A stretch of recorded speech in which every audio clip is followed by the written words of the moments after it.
గతంలో చంద్రబాబు గారు అపోజిషన్ లీడర్గా ఉన్న సమయంలో 2022లో బాదుడే బాదుడు కార్యక్రమం నిర్వహిస్తున్న సమయంలో నందిగామలో కరెంటు తీసేసి చంద్రబాబు గారి మీద హత్యాయత్నం ప్రయత్నం జరిగింది.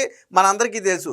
చంద్రబాబు గారిని లక్ష్యంగా చేసుకుని బలంగా రాళ్ళు విసిరితే అవి ఆ సెక్యూరిటీ గార్డు పక్కన ఉన్నటువంటి సెక్యూరిటీ గార్డు తలకు తగిలి తల కూడా పగలటం జరిగింది. సో అప్పుడు ఇది తీవ్ర దుమారం రేపింది. రాజకీయంగా కూడా చాలా తీవ్ర దుమారం రేపింది. ఒక Z+ కేటగిరీ ఉన్నటువంటి వ్యక్తి మీద ఇలా రాత్రులు కరెంటు తీసేసి రాళ్ల దాడి చేశారు అంటే ఇదొక ప్రీ ప్లాన్డ్ కుట్ర. టయానికి కరెంటు పోవటం కావచ్చు, రాళ్ళు విసరటం కావచ్చు, యాదృచ్ఛికంగా జరిగింది కాదు. ఒక ప్రీ ప్లాన్డ్ కుట్ర. కాకపోతే అప్పుడు అధికారంలో ఉంది వైసీపీ కాబట్టి దీని మీద యాక్షన్ తీసుకోలేదు. అప్పుడు నిందితులను తాత్కాలిక బెయిల్ మంజూరు చేస్తూ అంటే ఏదైతే సీరియస్ సెక్షన్లు ఉన్నాయో వాటిని నమోదు చేయకుండా తాత్కాలికమైనటువంటి సెక్షన్లు నమోదు చేసి ఇమీడియట్గా సెల్ఫ్ బెయిల్ ఇచ్చేసి వాళ్ళని బయటకు పంపేయడం జరిగింది. బట్ కూటమి ప్రభుత్వం వచ్చిన తర్వాత దీన్ని సీరియస్గా తీసుకుని విచారణ ప్రారంభిస్తే చాలా లోతైన విషయాలు బయటకు వచ్చాయి. ఇదంతా కూడా అప్పటి ఎమ్మెల్యే మొండితోక జగన్మోహన్ రెడ్డి ఆధ్వర్యంలో ప్రీ ప్లాన్డ్గా జరిగినటువంటి కుట్రగా పోలీసులు తేల్చారు. అందులో మొదటి 4 లేదా 5 నిందితులు ఎవరైతే ఉన్నారో మొత్తాన్ని వ్యూహాన్ని రచించింది కావచ్చు, దాన్ని అమలు చేసింది కావచ్చు, చంద్రబాబు గారి మీద హత్యాయత్నం చేసింది కూడా వాళ్లేననే ఉద్దేశంతో పోలీసులు అయితే అదనపు సెక్షన్లు అయితే జోడించారు. ఏదైతే కింది కోర్టు ఇచ్చినటువంటి తాత్కాలిక బెయిల్ ఉందో దాన్ని హైకోర్టు అయితే కొట్టేసింది. ఒక రకంగా హైకోర్టు కూడా సీరియస్ అయినటువంటి పరిస్థితి. ఎందుకంటే ఇంత సీరియస్ అఫెన్స్ ఉండి ఇన్ని ఆధారాలు ఉన్నటువంటి కేసులో నిందితులను సెల్ఫ్ బెయిల్ ఇచ్చేసి వదిలేయటమే కాకుండా కీలక సెక్షన్లు నమోదు చేయకుండా కింది కోర్టు చెప్పటం పట్ల హైకోర్టు కూడా ఆగ్రహం వ్యక్తం చేసి ఆ బెయిల్ను రద్దు చేస్తూ ఇప్పుడు ఇమీడియట్గా హైకోర్టు నోటీసు అందిన 5 రోజుల్లోపు వెంటనే పోలీసుల దగ్గర లొంగిపోవాలి అని చెప్పి కోర్టు అయితే ఆదేశాలు జారీ చేయడం జరిగింది. అంటే ఆ రోజు అధికారం వాళ్ళది కాబట్టి ఏకంగా అప్పటికే 3 సార్లు ముఖ్యమంత్రిగా ఉండి అపోజిషన్ లీడర్గా ఉండి Z+ కేటగిరీగా ఉన్నటువంటి చంద్రబాబు గారి మీదే హత్యాయత్నానికి తెగబడ్డారు. అంటే ఏ స్థాయిలో కుట్రలు పన్నారో ఒకసారి అర్థం చేసుకోండి. అంటే చంద్రబాబు గారు అడ్డు తొలగించుకుంటే తప్ప జగన్మోహన్ రెడ్డి గెలవలేడు అనే ఇదిలోకి వచ్చి వాళ్ళు అంతకు బరి తెగించారు. సరే, జరిగిన దాన్ని అప్పుడు పోలీసులు ఏం చేశారు? సెక్షన్లు పెట్టలేదు. ఎందుకంటే ఉన్నది వాళ్ళు. అప్పుడు కూడా ఎందుకు పెట్టారు వాళ్ళ మీద కేసు అంటే తప్పని పరిస్థితిలో పెట్టారు. అప్పుడు ఎవరైతే సెక్యూరిటీ గార్డుకి బలమైన దెబ్బ తగిలిందో ఆయన ఇచ్చిన ఫిర్యాదు మేరకు కొంతమంది మీద కేసు పెట్టాలి కాబట్టి తూతూ మంత్రంగా బెయిల్ వచ్చే సెక్షన్లు పెట్టి వదిలేశారు వాళ్ళని. బట్ కూటమి ప్రభుత్వం వచ్చిన తర్వాత దాన్ని సీరియస్గా తీసుకుంది. అప్పట్లో మాజీ ముఖ్యమంత్రిని చంపడానికి ప్రయత్నం చేయడం అంటే మాటలా కాదు కదా. సో దాని మీద కూటమి ప్రభుత్వం అయితే సీరియస్గా తీసుకుంది. ఇప్పుడు ఆ కోర్టులో హైకోర్టు ఈ విషయంలో వారందరికీ కూడా బెయిల్ రద్దు చేయాలని చెప్పి ఆదేశాలు ఇచ్చింది. ఒక వార్త కూడా వచ్చింది, చూద్దాం. చంద్రబాబుపై రాళ్ల దాడి ఘటనలో నిందితులకు హైకోర్టు షాక్. నలుగురికి నందిగామ మెజిస్ట్రేట్ ఇచ్చిన బెయిల్ రద్దు. వారంలో సంబంధిత కోర్టులో లొంగిపోవాలని ఆదేశం. వైకాపా నేతలు అంటే మాజీ ఎమ్మెల్యేతో పాటు మరికొంతమందికి మాత్రం కఠినమైన షరతులతో కూడినటువంటి ముందస్తు బెయిల్ అయితే ఇచ్చింది. కానీ అసలు నిందితులుగా ఉన్నటువంటి ఆ 4 వ్యక్తులకు మాత్రం బెయిల్ రద్దు చేసి వెంటనే కోర్టులో లొంగిపోవాలని చెప్పి ఆదేశాలు అయితే జారీ చేసింది. వైకాపా హయాంలో అప్పటి ప్రతిపక్ష నేత చంద్రబాబును అంతమొందించాలన్న ప్రణాళికతో ఎన్టీఆర్ జిల్లా నందిగామలో రాళ్ల దాడికి పాల్పడిన మొదటి 4 నిందితులకు హైకోర్టు షాక్ ఇచ్చింది. హత్యాయత్నం తదితర తీవ్ర సెక్షన్లు వర్తించవంటూ నామమాత్రపు సెక్షన్లతో రిమాండ్ విధించకపోవడంతో వెంటనే సెల్ఫ్ బెయిల్ మంజూరు చేస్తూ నందిగామ మొదటి తరగతి అదనపు జ్యుడిషియల్ మెజిస్ట్రేట్ 2024 నవంబర్ 23 ఇచ్చిన ఉత్తర్వులను హైకోర్టు తప్పుపట్టింది. ఆ బెయిల్ను రద్దు చేసింది. హైకోర్టు తీర్పు అందిన వారంలో సంబంధిత వ్యక్తులు సంబంధిత మెజిస్ట్రేట్ కోర్టులో లొంగిపోవాలని ఆదేశాలు ఇచ్చింది. ఆ 4 నిందితులు ఎవరనుకుంటే కన్నెగంటి సజ్జనరావు, బెజవాడ కార్తిక్, పరిమి కిషోరు, మార్తా శ్రీనివాసరావు. సో వీరి 4 ఈ చంద్రబాబు గారి హత్యాయత్నంలో కీలకంగా వ్యవహరించినటువంటి వ్యక్తులు. ఆ రోజు జరిగినటువంటి దాడి నిజంగా చంద్రబాబు గారికి గన రాళ్లు తగిలిండుంటే పరిణామాలు చాలా తీవ్రంగా ఉండేవి. అది సెక్యూరిటీ గార్డుకి తగలటంతో కొంత ఆ తరువాత ఎప్పుడైతే వీళ్ళు రాళ్లు విసురుతున్నారు అని సెక్యూరిటీకి అర్థమైందో వెంటనే వాళ్ళు సేఫ్టీ గార్డ్స్ పెట్టి చంద్రబాబు గారికి రాళ్లు తగలకుండా అడ్డుకున్నారు. కానీ అదే క్రమంలో చంద్రబాబు గారి పక్కన నిలబడినటువంటి సెక్యూరిటీ గార్డ్ రెడ్డికి తలకు చాలా తీవ్రమైన గాయం తగిలింది. సో అదే కానీ ఒకవేళ చంద్రబాబు గారికి తగిలిండుంటే పరిస్థితి ఎలా ఉండేదో ఒకసారి మీరు ఆలోచించండి. అంటే క్లియర్ కట్గా రాళ్లతో కొట్టాలి అనేది వాళ్ళ ఇంటెన్షన్.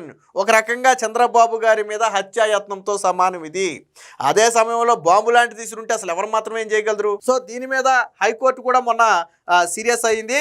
ఇదే కేసులో నిందితులుగా ఉన్న వైకాపా అప్పటి ఎమ్మెల్యే మండితోక జగన్మోహన్ రావు, ఆయన సోదరుడు ఎమ్మెల్సీ అయిన అరుణ్ కుమారు, శేఖర్ రావు, బుజ్జి, వెంకట్రావు, రమేష్ బాబు, సతీష్ రెడ్డి, యాకూబ్ బాలి తదితరులకు కఠిన షరతులతో కూడిన ముందస్తు బెయిల్ని అయితే మంజూరు చేసింది.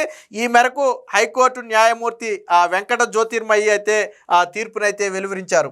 సో 2022 నవంబర్ నాటి ఘటన. సో ఇది 2022 నవంబర్ 4న నందిగామలో చంద్రబాబు గారు బాదుడే బాదుడు కార్యక్రమం నిర్వహిస్తున్నారు. ఈ కార్యక్రమాన్ని భగ్నం చేయడంతో పాటు Z+ కేటగిరీ భద్రతలో ఉన్న చంద్రబాబును అంతమొందించే ఉద్దేశంతో నాటి వైకాపా నేతలు కుట్రకు ప్రణాళిక రచించారు. ప్రచార రథంపై చంద్రబాబు గాంధీ సెంటర్కు రాగానే విద్యుత్ తీసేసి రాళ్ల దాడి చేశారు. చంద్రబాబుకు తగలాల్సిన ఓ రాయి రక్షణగా నిలిచిన చీఫ్ సెక్యూరిటీ ఆఫీసర్ మధుసూదన్ రావుకు బలంగా తగిలింది. మధుసూదన్ రావు ఇచ్చినటువంటి ఫిర్యాదు మేరకు అప్పట్లో నిందితులెవరో పేర్కొనకుండా ఐపీసీ సెక్షన్ 324 కింద కేసు నమోదు చేసిన పోలీసులు దులిపేసుకున్నారు. విషయం ఏంటంటే అసలు ఆ నిందితులు ఎవరో మాకు తెలియదు, అంతమందిలో ఎవరు కొట్టారో మాకు తెలియదు అని చెప్పి నిందితులు ఎవరు అనేది కూడా అప్పట్లో పోలీసులు తేల్చలా. అంటే రాళ్ళు విసిరిన వ్యక్తుల్ని పోలీసులు వదిలేశారు. ఆ రోజు చంద్రబాబు గారి మీద హత్యాయత్నం చేసినటువంటి వ్యక్తుల్ని పోలీసులు వదిలేశారు. అంటే ఆ రోజు వ్యవస్థలు ఎలా పనిచేసాయో చూడండి. కూటమి అధికారంలోకి వచ్చిన తర్వాత యాక్షన్ టీములను ఏర్పాటు చేసి లోతైన విచారణ జరిపింది.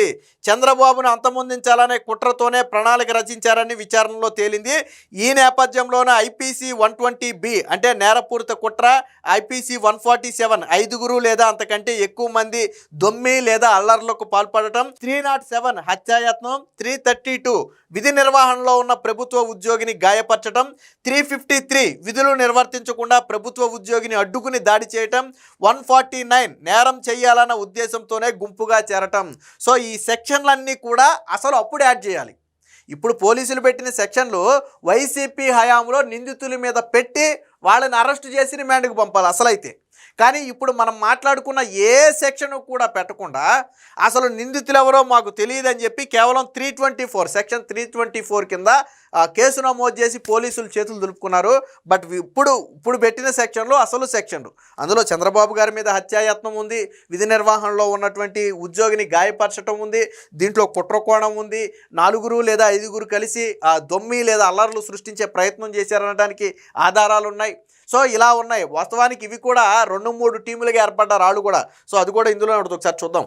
మొదట 4 నిందితులైనటువంటి ఎవరైతే సజ్జనరావు, కార్తిక్, కిషోరు, శ్రీనివాసరావులు ఉన్నారో వాళ్ళని అరెస్టు చేసి మెజిస్ట్రేట్ ముందు 2024 నవంబర్ 23న హాజరుపరిచారు. అయితే వారి మీద పెట్టినటువంటి ఈ సెక్షన్లు వర్తించవని అప్పట్లో మెజిస్ట్రేట్ పేర్కొంటూ కేవలం 324, 120B కింద జ్యుడిషియల్ రిమాండ్ విధించడంతో పాటు నిందితులకు వెంటనే బెయిల్ అయితే మంజూరు చేస్తే దీన్ని సవాల్ చేస్తూ తర్వాత హైకోర్టుకి అయితే వెళ్ళడం జరిగింది.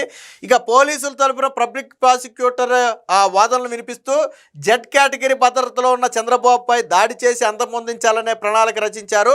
అందుకోసం 3 బృందాలను ఏర్పాటు చేసుకున్నారు. అందులో 2 బృందాలు రాళ్ల దారికి పాల్పడ్డాయి. బహుశా ఒక బృందం ఏంటంటే అల్లరి చేసే ప్రయత్నం చేసి అక్కడ అలజడి సృష్టించే ప్రయత్నం చేయటం. అంటే ఒక పక్కా ప్రీ ప్లానెడ్ ప్రకారం చేసుకున్నటువంటి కుట్ర. యాదృచ్ఛికంగా అనుకోకుండా ఏదో భావోద్వేగానికి లోనే చేస్తే దీనికి ఇంత ప్లాన్ ఉండదు. కానీ 3 బృందాల కింద ఏర్పడి 2 బృందాలు రాళ్ల దాడి చేస్తే ఒక బృందం ఏమో కింద అల్లరి సృష్టించే ప్రయత్నం చేయటం, అలజడి సృష్టించే ప్రయత్నం చేయటం. సో ఒక ప్రీ ప్లానెడ్గా చేసుకున్నారు. సో అప్పుడు ఆ బృందాలలో విసిరినటువంటి రాళ్ళు చీఫ్ సెక్యూరిటీ ఆఫీసర్కు బలంగా తాకాయి. ఈ ఘటనలో ప్రత్యక్ష సాక్షులు కూడా ఉన్నారు.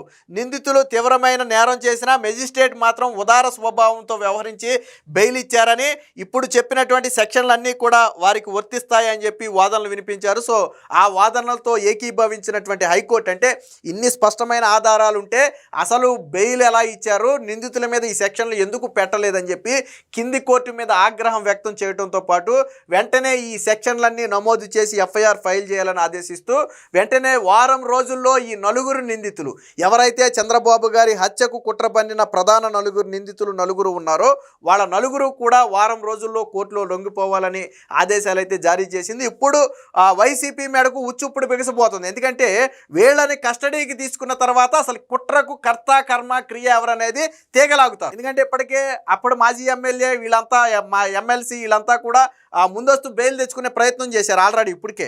సో ఈ కుట్ర వెనక ఇంకా ఎవరున్నారు, ఎవరి ఆధ్వర్యంలో ఈ కుట్ర పన్నారు అనేది వాళ్ళ అరెస్టు తర్వాత అయితే బయటపడబోతుంది. ఏది ఏమైనా అప్పటి విషయం మీద హైకోర్టు ఆగ్రహం వ్యక్తం చేయడంతో ఇప్పుడు వైసీపీకి కొత్త చిక్కులైతే వచ్చాయని స్పష్టంగా చెప్పచ్చు.